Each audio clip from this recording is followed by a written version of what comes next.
So hello to all of you. आज हम लोग पढ़ने जा रहे हैं स्टीरियो केमिस्ट्री। बहुत बच्चा का प्रॉब्लम होता है स्टीरियो केमिस्ट्री में कि क्या पढ़ना है, कैसे पढ़ना है, क्यों पढ़ना है। अगर आपको भी समझ में नहीं आता कि स्टीरियो केमिस्ट्री कैसे पढ़े तो इस वीडियो को पूरा देखना। तो एक्चुअली पहले हम लोग आते हैं कि स्टीरियो केमिस्ट्री में पढ़ना क्या, what to study in stereochemistry. Stereochemistry में पढ़ना क्या, स्टीरियो केमिस्ट्री में असल में हम लोगों को पढ़ना है जो पढ़ना है पहले देख लेते एक बार। स्ट्रक्चर एंड कन्फर्मेशंस पढ़ना है, इंटर कन्वर्जन पढ़ना है, नॉमेनक्लेचर जिसमें हम लोग डिस्कस करेंगे अभी, chiral molecules without asymmetric centres, ये सब क्या होते हैं। जिनको आता है उनके लिए रिवीजन हो जाएगा और जिनको नहीं आता है वो बहुत कुछ सीखेंगे। ऑप्टिकल एक्टिविटी कुछ टर्म होता है स्टीरियो केमिस्ट्री में। मेजो कंपाउंड्स क्या होता है, आइसोमरिज्म्स क्या होता है, आइसोमर्स क्या होते हैं, हम लोग ये पढ़ेंगे। हम लोग टॉपिसिटी पढ़ते हैं, टॉपिसिटी क्या होता है। इनएंशियोमेरिक एक्सेस पढ़ते हैं, स्टीरियोजेनिक सेंटर एंड क्रायोटॉपिक सेंटर्स क्या होते हैं। कॉन्सेप्ट ऑफ एरोमेटिसिटी जनरली हम लोग स्टीरियो केमिस्ट्री में ही पढ़ लेते हैं। Concept of invertomerism, there intermediates, what are the intermediates, and there is some MOT diagrams we study generally. Okay, now this is actually this 14 or 15 topics we generally study in the stereochemistry. Okay, so let's discuss one by one that actually what we need to study in this stereochemistry. Okay, listen carefully actually what we are going to study. Okay, listen carefully that structures and conformers. Okay, हम लोग structures पढ़ते हैं, conformers पढ़ते हैं stereo chemistry में, जो बहुत लोगों को पता भी है, बहुतों को नहीं भी पता है। तो आइए देख लेते हैं।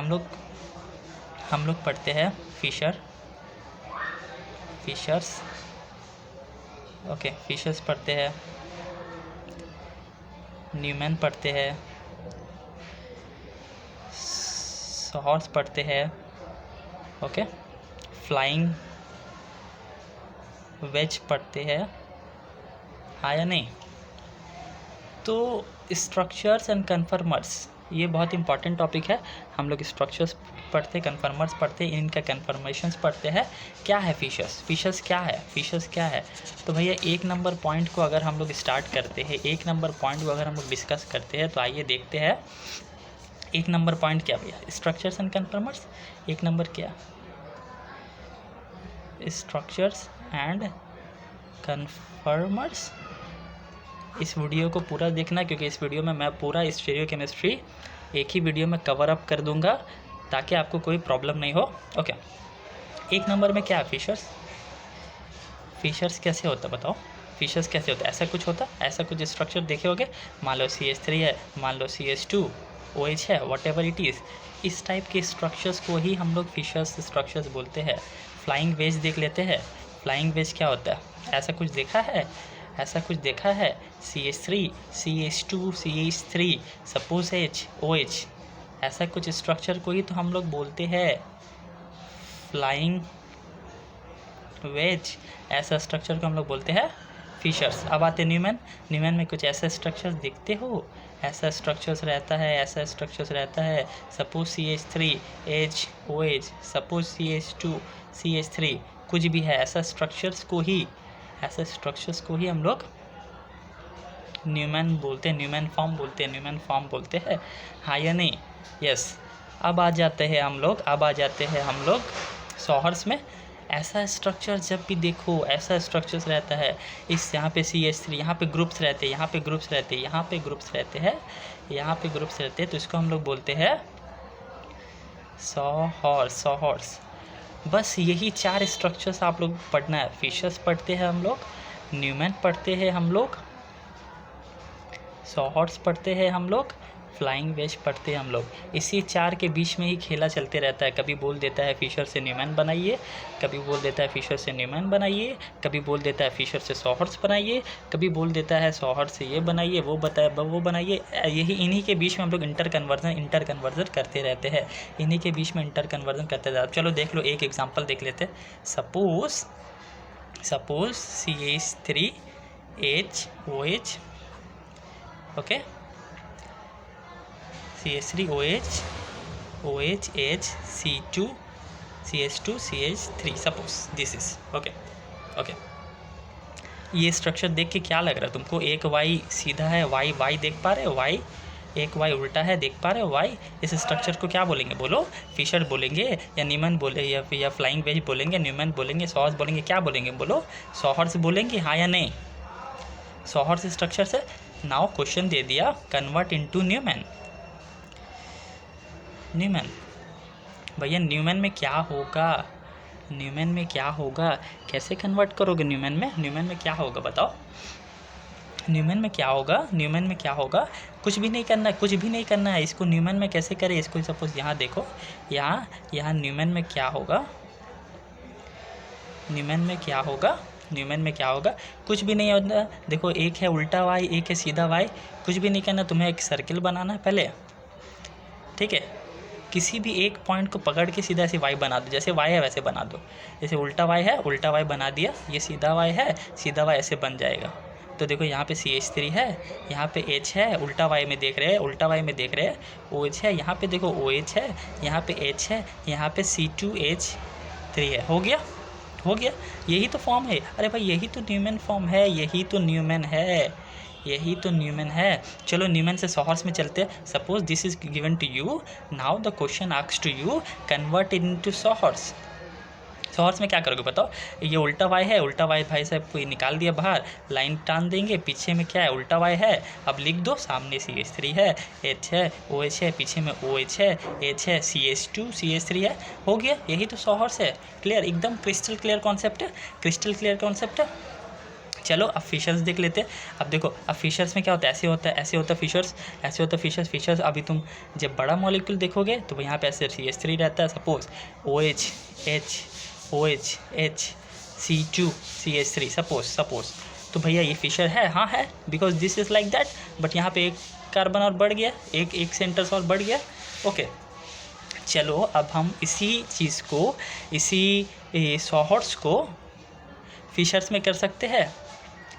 सॉहर्स को फिशर्स में कर सकते हैं। कैसे करेंगे? देखो, कुछ भी नहीं करना यार, कुछ भी नहीं करना। देखो, सेंटर्स है, बस के लिए एक लाइन टान दो। ऊपर यहाँ पे सपोज CH3 है, या नीचे यहाँ पे क्या है? CH2 CH3 है। ओके, यहाँ पे क्या है? बैक में H है, OH है, यहाँ पे बैक में क्या? OH है, यहाँ पे फ्रंट में OH है। इसको बोलते हैं फ्रंट, इसको बोलते हैं बैक पोजीशन। इसको क्या बोलेंगे इस रिस्पेक्ट में? क्या ये बैक है, ये फ्रंट है, ये बैक है, फ्रंट है। फिशर में कन्वर्ट हो गया। तो very easy to convert them. Question asks from this concept, this topic, very important. Now हम लोग क्या पढ़ लिए? एक नंबर क्या पढ़ लिए? यहाँ देखते हैं, हम लोग यहाँ देख लेते हैं। स्टीरियो केमिस्ट्री पढ़ रहे थे हम लोग, बहुत सारा टॉपिक पढ़ना है। हम लोग क्या किया? पहला टॉपिक दिखाया structures and conformers, structures and conformers. Okay, जैसा कि आप लोगों को क्लियर हो गया, मतलब कि most of the students know about it, but okay, just we know it for better revision. तो भैया फिशर्स हो गया, न्यूमैन्स हो गया, सॉहर्स हो गया, फ्लाइंग वेज हो गया।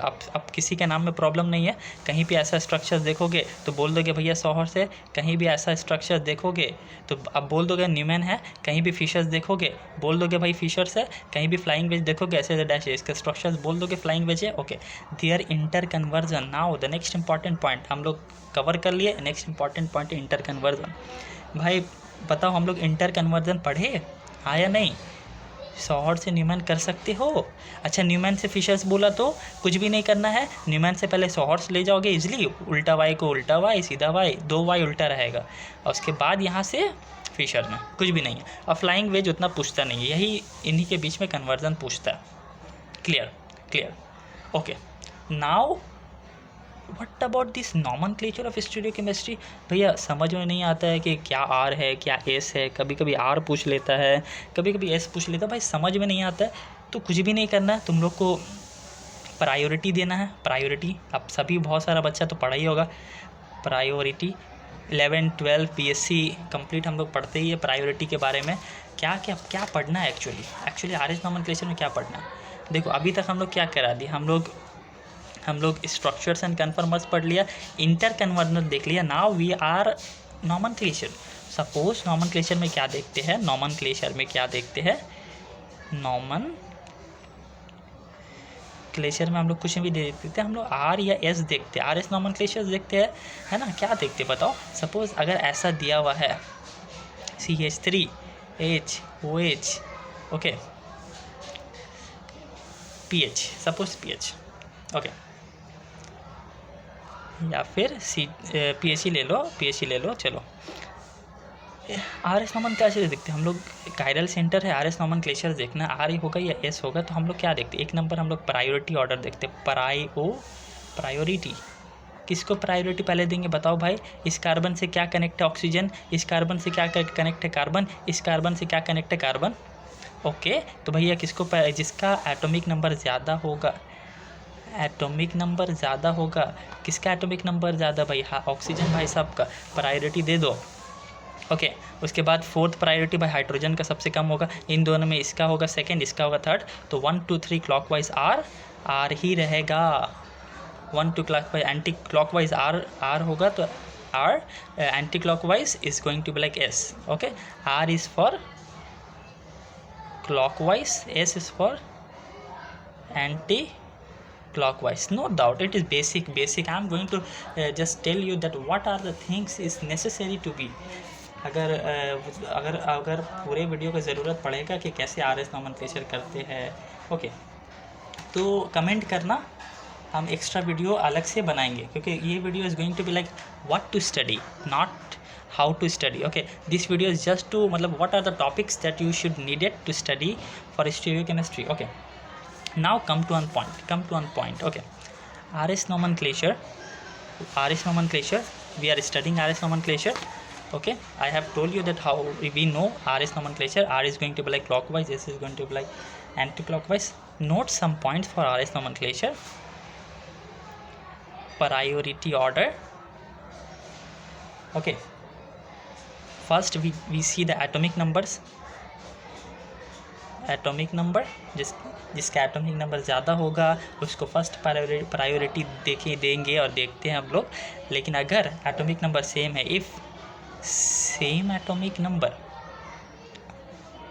जैसे मान लो यहाँ पे H है, यहाँ पे D है, यहाँ पे CH3, यहाँ पे O है, तो भैया 1 तो इसको देंगे, सेकंड कार्बन को देंगे, थर्ड हाइड्रोजन को दे या फिर ड्यूटेरियम को दे।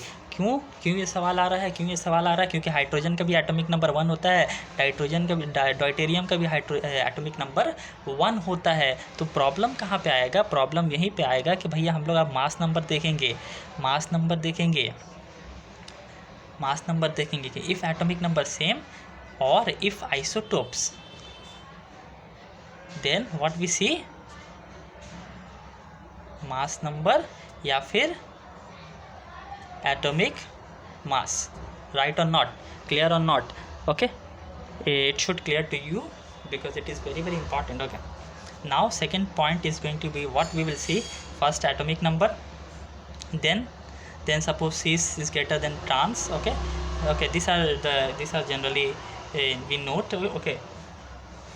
As we have leisure time, then sometimes when we will make videos on RS nomenclature, then we will explain them in detail, okay. Just note it down. Generally we focus on atomic number, then clockwise R, anti-clockwise S, and not at all a lot, okay.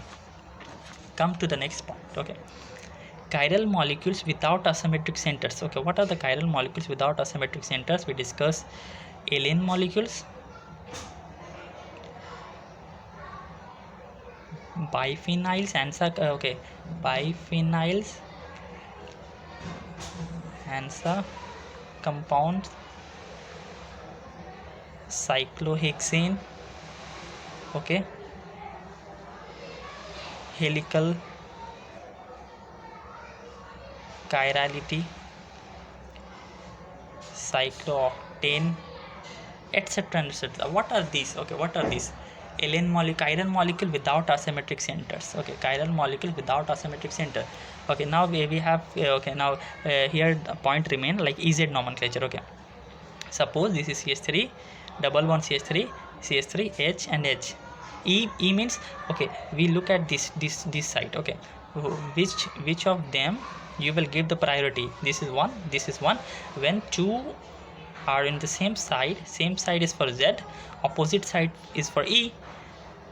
नाम से ही समझ में आ रहा ना भाई, अगर दो priority group यहाँ पे, इसको इन दोनों में किसको प्रायोरिटी पहले दोगे भाई? कार्बन के साथ कार्बन कनेक्ट है, ओ एटॉमिक नंबर ज़्यादा है, इसको प्रायोरिटी पहले देंगे। कार्बन के साथ हाइड्रोजन कनेक्टेड है, ओ भाई इसको 2 नंबर प्रायोरिटी। इस कार्बन की बात करते, यहाँ पे कार्बन कनेक्ट है, ओ भाई 1 नंबर प्रायोरिटी। यहाँ पे हाइड्रोजन है भाई 2 नंबर। तो भैया एक सेम साइड के लिए Z, ऑपोजिट साइड के लिए E। अगर ऐसे रहता कार्बन हाइड्रोजन CH3 है भैया, किसको प्रायोरिटी? यहाँ इस कार्बन में हाइड्रोजन, इसको 2, यहाँ पे 1 नंबर इसको, यहाँ पे 2 नंबर इसको। तो भैया यही होता ना ऑपोजिट है तो E isomers, Z isomers, Z conformers. Okay, erythro threo is nothing.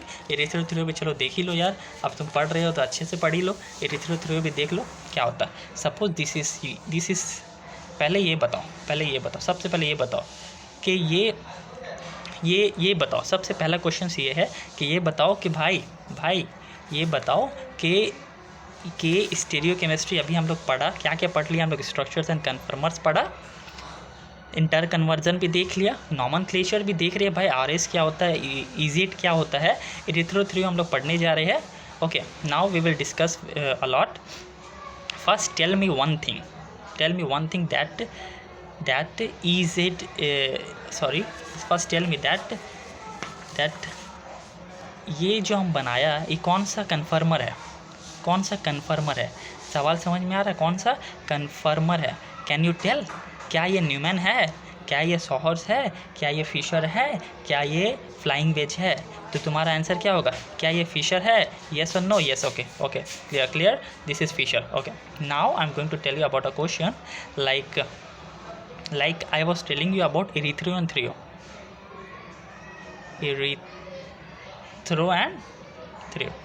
Did you know when two groups are on the same side, when OH are on the same side, तो हम लोग क्या बोलते हैं भाई? इरिथ्रो बोलते हैं। अगर यहाँ पे OH ऑपोजिट है तो इसको हम लोग बोलते हैं थ्रियो। यही है इरिथ्रो थ्रियो का कॉन्सेप्ट है। जब दो ग्रुप सेम साइड में रहे तो इरिथ्रो बोलेंगे, ऑपोजिट में रहे तो थ्रियो बोलेंगे। भैया this video is going to be very very helpful. It is a one shot complete stereo. और क्या चाहिए भैया? इतना अच्छा कॉन्सेप्ट, मतलब कि एक ही वीडियो में डिटेल में मिल जा रहा है। मेजो कंपाउंड्स देख लो। व्हाट इज़ मेजो कंपाउंड क्या होता है यार? What is meso compound? Very very important. भैया मेजो कंपाउंड क्या होता है? मेजो कंपाउंड कुछ भी नहीं होता है। मेजो कंपाउंड्स क्या होता है? हम लोग मेजो कंपाउंड से chiral molecule, okay, here we was chiral molecule without asymmetric centres, उसमें हम लोग पढ़ते allene molecules, biphenyls, ansa compound, cyclohexane, helical chirality. Okay, allene molecules क्या होता है भाई? Even number of carbons, even number of double bond,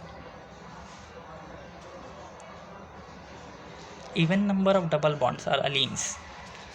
What are allenes? Allenes जो भी बोलना है, even number of double bond are known as allene molecule. तो भैया even number of double bond है यहाँ पे 1 and then 2, even number of double bond. Okay, no problem, no doubt. Now I am going to tell you that allene molecule का generally exam में question पूछता है भैया R और S क्या करना है? कुछ भी नहीं करना है। देख लो, सिंपल ट्रिक है। अगर हम इसको फर्स्ट अगर हम लेफ्ट से देख रहे, I am looking the molecule which is a 3D molecules.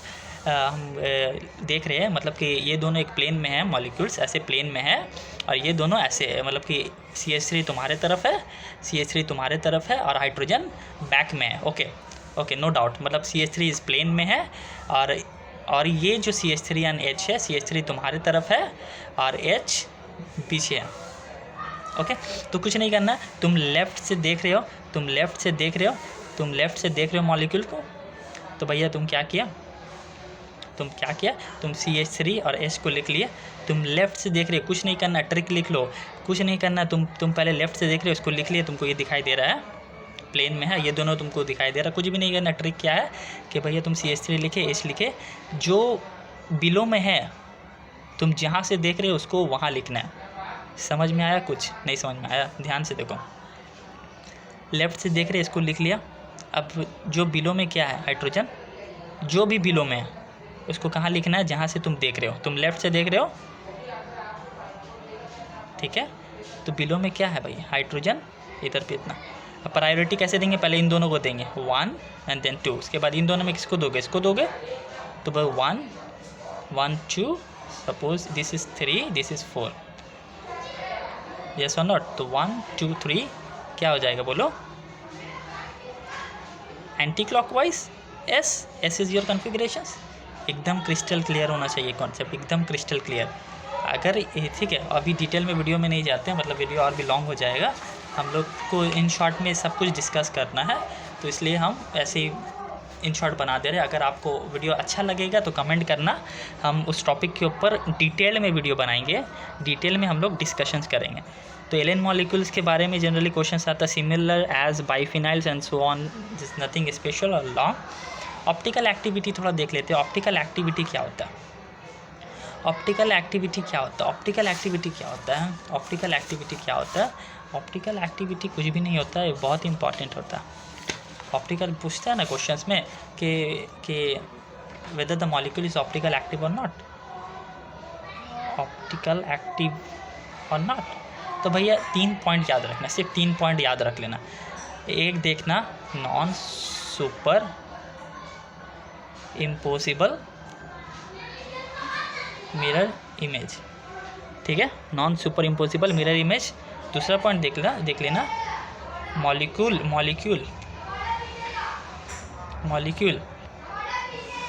should not have POS, molecule should not have COS। what is POS and COS? भैया नॉन सुपर इम्पॉसिबल समझ में आ रहा है कि देखो CH3 है, H है, OH है, OH है, H है, CH2 CH3।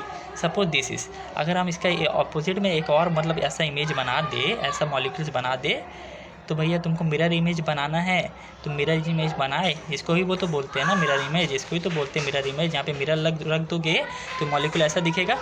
तो अब देखो सुपर इम्पोज हो रहा है, इसको तुम उठा के यहाँ रख दो, यहाँ पे हाइड्रोजन, यहाँ पे OH है, सुपर इम्पोज नहीं हो रहा। तुम इसको 180 डिग्री रोटेट करो, 180 डिग्री रोटेट किए, यहाँ पे CH2 CH3 ऊपर आ गया। अब तुम इसको फिट करो, तब भी फिट हो रहा, नहीं हो रहा, मतलब they are optically active. Yes, the criteria is going to be following here, like molecule should non superimposable mirror image, और यहाँ पे हो भी रहा है non superimposable। नेक्स्ट आता है molecule should not have POS। Okay, तो अगर हम लोग देखते हैं POS होता क्या, POS होता है कि भाई अगर ये मॉलिक्यूल है, सपोज ये मॉलिक्यूल्स है, यहाँ पे CH3 है, यहाँ पे भी CH3 है। POS मतलब तुम यहाँ से एक मिरर मतलब लाइन पास करोगे तो देख रहे हो। इस साइन का मतलब क्या होता है, इस साइन का मतलब होता है कि मिथाइल कहाँ है, मिथाइल अबव है, ये प्लेन में है, मिथाइल दोनों अबव ऊपर है, तुम्हारे तरफ है मिथाइल। तो भैया वहाँ से प्लेन ऑफ सिमेट्री पास हो रहा है। प्लेन ऑफ सिमेट्री मतलब प्लेन पास करने के बाद जितना मिथाइल इधर है या फिर मिथाइल ऊपर है, ये भी मिथाइल ऊपर है, मतलब देयर इज़ POS, यस और नॉट। लेकिन अगर मिथाइल यहाँ है और ये मिथाइल बिलो है, क्या यहाँ पे POS है? नहीं है। POS मतलब कि इक्वली होना चाहिए। अब इक्वली कैसे? सपोज ए अभी तुम इसको तोड़ दो ऐसे, तो ये हुआ POS, this is the POS, okay. it should clear to you what is POS। Suppose this is ball को तुम ब्रेक कर दिए, इक्वली ब्रेक कर दिए, दिस इज़ POS, यहाँ पे POS है, हाँ है। सिमिलरली इस मिथाइल दोनों सेम साइड में था, तुम कट किए बीच से, तो भैया दोनों मिथाइल इक्वली डिस्ट्रीब्यूट हुआ, मतलब POS है। लेकिन यहाँ पे एक मिथाइल ऊपर है, एक नीचे है, तुम बीच से कट किए, there is no POS। Clear to you, it should clear to you. और centre of symmetry means, centre of symmetry मतलब सेंटर पे है, मतलब ये ऊपर है, मतलब CH3 is opposite, there is opposite. Suppose centre of symmetry means यहाँ पे सपोज CH3 है, यहाँ पे CH3 है, तो सेंटर ऑफ सिमेट्री मतलब कि अपोजिट है, यस अपोजिट है। सपोज यहाँ पे H, यहाँ पे H, तो COS है, हाँ है, तो COS हो गया, COS यहाँ पे है। Clear. Next important thing that optical activity हम लोग पढ़ लिए। ऑप्टिकल एक्टिविटी में 2-3 पॉइंट देखते हैं। अब मेजो कंपाउंड्स कैसे चेक करेंगे, बस 2 पॉइंट याद रखो। मेजो कंपाउंड कैसे चेक करेंगे, मेजो कंपाउंड चेक कैसे करेंगे, जैसे ऑप्टिकल एक्टिविटी के लिए हम लोग 3 पॉइंट याद रखा था, ये वाला non super imposable molecule should not have POS, should not have centre of symmetry. Okay, तो दिस सिमिलरली हम लोग मेजो कंपाउंड्स के लिए क्या करते हैं, मेजो कंपाउंड्स के लिए यही करते हैं कि भैया मॉलिक्यूल्स में क्या होना चाहिए, मोर देन 1 asymmetric centers और शुड हैव पीओएस। यहाँ पे पीओएस रहना चाहिए। ओके, वहाँ पे क्या था, पीओएस नहीं रहना चाहिए, यहाँ पे पीओएस रहना चाहिए। अगर ये मॉलिक्यूल्स है, यहाँ पे अगर मिथाइल ऊपर है, यहाँ भी मिथाइल है, तो ये मॉलिक्यूल मेजो कंपाउंड होगा, बिकॉज यहाँ पे शुड हैव पीओएस, तो भैया यहाँ पे मेजो कंपाउंड होगा। चलो नेक्स्ट आते हैं आइसोमर्स। आइसोमर्स और 2 तरह का होता है, constitutional isomers, stereo isomers. Constitutional isomer मतलब हो जाता है, कंस्टिट्यूशनल आइसोमर्स मतलब हो जाता है कि भैया पोजीशन डिफरेंट, पोजीशन डिफरेंट, यहाँ पे हो जाएगा position same. Okay, position same. तो भैया आइसोमर्स में लोग पढ़ते हैं, कंस्टिट्यूशनल पढ़ते हैं, स्टीरियो पढ़ते हैं, position different, position same. Okay, topicity में हम लोग पढ़ते हैं होमोटॉपिक, हेटेरोटॉपिक, होमोटॉपिक पढ़ते हैं, हेटेरोटॉपिक पढ़ते हैं। ओके, तो एक्स्ट्रा हम डिटेल में डिस्कस करेंगे अगर आपको जानना होगा। और तो अभी हम देख के जा रहे हैं कि what have to study in stereochemistry. फिर हम लोग एनान्शियोमेरिक एक्सेस पढ़ते हैं, कुछ भी नहीं पढ़ना रहता है एनान्शियोमेरिक एक्सेस में, हमको एनान्शियोमेरिक एक्सेस में पढ़ना रहता है कि एनान्शियोमेरिक एक्सेस का कैलकुलेशन पढ़ते हैं भैया, मेजर माइनस माइनर। ओके, और एक फार्मूला पढ़ते हैं optical rotation by specific rotation into 100%, एक फार्मूला हुआ, 2 फार्मूला हुआ। और क्या पढ़ते हैं, कभी कभी स्पेसिफिक रोटेशन कैलकुलेट करने बोलता है। एक और देख लेते हैं, मेजर का फार्मूला हो जाता है 100 प्लस एनान्शियोमेरिक एक्सेस बाई 2, और माइनर का हो जाता है 100 माइनस एनान्शियोमेरिक एक्सेस बाई 2। एक और फार्मूला पढ़ते हैं स्पेसिफिक रोटेशन का, क्या होता है, alpha by c into l. L is path length, alpha is the angle, c is the concentration. हम लोग अगर वीडियो में अगर आपको कमेंट कीजिएगा तो मैं ज़रूर इसके ऊपर क्वेश्चंस के साथ न्यूमेरिकल सॉल्व करूँगा। ओके, एक और स्टीरियोजेनिक सेंटर क्या होता है बताओ। स्टीरियोजेनिक सेंटर हो जाता है, suppose this is HOH CH2CH, suppose this is stereogenic centre हो जाता है। अगर हम इसको रिप्लेस किया, इस सेंटर को हम बात करें, इस सेंटर्स की बात करें, अगर हम इसको रिप्लेस करने के बाद अगर हमको नया मॉलिक्यूल्स मिल रहा है, जाहिर सा बात है OH इधर आएगा, एक न्यू मॉलिक्यूल मिलेगा, तीनों तरफ OH रहेगा, तो मतलब इट इज़ स्टीरियोजेनिक सेंटर। अगर इस सेंटर को हम रिप्लेस करते हैं, चलो OH यहाँ आ जाएगा, तो भी हमको नया मॉलिक्यूल मिल रहा है, तो मतलब this is stereogenic centre. Okay, और chirotopic is generally chiral centres. अब कायरल सेंटर्स तो पढ़ते हुए आए हो बचपन से, four groups are different, we know 4 group of different और कायरल सेंटर। भैया suppose this is chiral centre है, वो यहाँ पे CH3, यहाँ पे OH, यहाँ पे डिफरेंट ग्रुप है, तो भैया दिस इज कायरल। तो भैया chiral centres are generally named as chirotopic centres. Very simple. Now here came the concept of aromaticity. Aromaticity में हम लोग को पता ही है, बचपन से पढ़ते हुए आए, 4n+2 pi electrons rule, whatever this is 4n+2 pi electrons rule, Huckel's rule, we know that Huckel's rule. Okay, similarly for here anti-aromatic 4n pi electrons rule. Okay, so we know that if you will tell, then definitely I will explain in another video. Okay, there is something in invertomerism. What is invertomerism? Nothing, it is very simple. The people get confused in this. Invertomerism is nothing. Listen to me. Invertomerism क्या होता है? Suppose nitrogen, here is R1, R2, R3, there is lone pair of nitrogen. तो भैया chiral centre है, suppose this is chiral, 4 different group है। लेकिन ये तो हम लोग को पता है बचपन से भैया, कायरल सेंटर जो होता है 4 डिफरेंट ग्रुप होता है। Chiral centre generally optical active होता है। लेकिन इन्वर्टोमेरिज्म का फेनोमेना में क्या हो जाता है, ये नाइट्रोजन जो हो जाता है ना भाई साहब, ये भैया आपस में दूसरे नाइट्रोजन के साथ एक इंटर कन्वर्जन में ही चला जाता है, R2 R3। इंटर कन्वर्जन में चला जाता है, जिससे मॉलिक्यूल्स कायरल नहीं रहता है, जिससे मॉलिक्यूल्स ऑप्टिकल एक्टिव नहीं रहता है. Now the molecules becomes optically inactive. That is only the phenomena generally asked in the examinations, like whether the molecule is optical active और inactive. Okay, nothing at all. Intermediates में भाई पता ही है, बचपन से पढ़ते हैं, क्या पढ़ना रहता है, वही कार्बोकैटायंस, वही कार्बोएनायंस, वही रेडिकल्स, वही कार्बीन, है ना भैया. कार्बोकैटायंस तो पढ़ते हुए आते हैं ना भाई हम लोग. कार्बोकैटायंस में क्या पढ़ते हैं बताओ ना यार. वही हाइपर कंजुगेशन, वही इंडक्टिव हाइपर कॉन्जुगेशन, वही इंडक्टिव इफेक्ट, वही मेसोमेरिक इफेक्ट, यही सब तो डिफरेंट पढ़ते हैं. रेडिकल क्या होता है, सिमिलर टू कार्बोकैटायंस, यही तो एकदम सिंपल में. तो अगर कोई भी टॉपिक, कोई भी पार्ट के ऊपर अगर वीडियो चाहिए तो definitely I will explain in detail. और MOT तो पता ही, मॉलिक्यूलर ऑर्बिटल डायग्राम. इनऑर्गेनिक में तो हम लोग भर के पढ़ते हैं MOT. ओके, तो here it is a complete video of stereochemistry that what we need to study.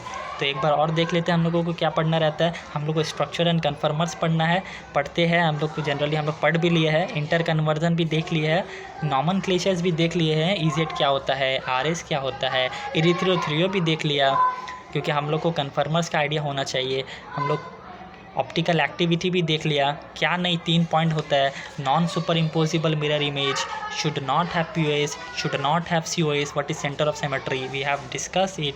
Isomerism हम लोग देख लिया. कंस्टिट्यूशनल होता है, स्टीरियो होता है. हम लोग टॉपिसिटी पढ़ लिया है. होमोटॉपिक होता है, हेट्रोटॉपिक होता है. एनान्शियोमेरिक एक्सेस भी पढ़ लिया है. 3-4 फार्मूला ही होता है जो ध्यान रखना पड़ता है एनान्शियोमेरिक एक्सेस कैलकुलेट करने का. एक और चीज़ देख लेते हैं, एनान्शियोमेरिक एक्सेस होता क्या भैया. नाम में ही छिपा है, एनान्शियोमेरिक एक्सेस. भैया नाम में छिपा है.